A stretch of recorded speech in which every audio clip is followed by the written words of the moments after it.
একটা সমর্থন গোষ্ঠী কতটা নির্লজ্জ, শেমলেস হলে এমন কাজ করতে পারে।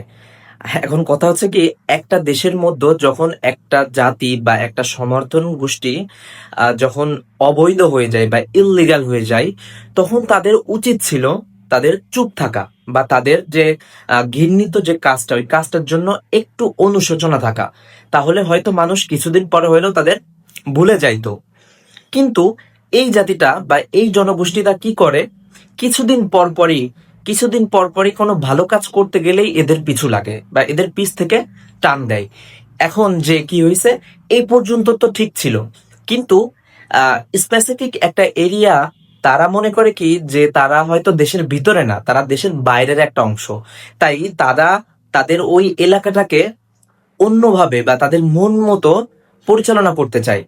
কিন্তু আজকে পর্যন্ত যা হয়েছে সবকিছু মেনে নেওয়ার মতো, কিন্তু আজকে কি হয়েছে, তাদের ওই দেশটা তারা যে ফিল করে যে তাদের এটা আলাদা একটা দেশ, ওই দেশের মতো নতুন কোনো একটা ভালো দল বা যারা ভালো কিছু করতে চায় তাদেরকে নাকি এন্ট্রি দিবে না। আমার বুঝে আসে না এই সমর্থন গোষ্ঠীটা কতটা শেমলেস বা কতটা নিচেই নেমে গেছে। কোথায় এরা চুপচাপ থাকবে কি, এরা তো এখন জনসম্মুখে এসে কথা বলতে পারতেছে না, এরা অনলাইনে উস্কানিমূলক কথাবার্তা, কতটা ঘৃণিত আর কতটা লজ্জিত কাজ যে এরা করতে পারে তা আমাদের আইডিয়ার বাইরে। এই যে 1 বছর হয়ে গেল, 1 বছর পরে এসেও দেখি যে ওই যে যে দেশটা বা যে তারা যে দেশটা মনে করতেছে, ওইখানে কিছু মহিলাদের হাতে অস্ত্র দিয়ে ওই এলাকাটা প্রোটেক্ট করার জন্য দাঁড়া করে রাখছে। আরো একটা ইন্টারেস্টিং ভিডিও দেখলাম যে একটা লোককে সেনাবাহিনী তাবড় করতেছে, আর ও হচ্ছে পানিতে লাফ দিছে। সো ওর পিছ পিছ সেনাবাহিনীও লাফ দিছে।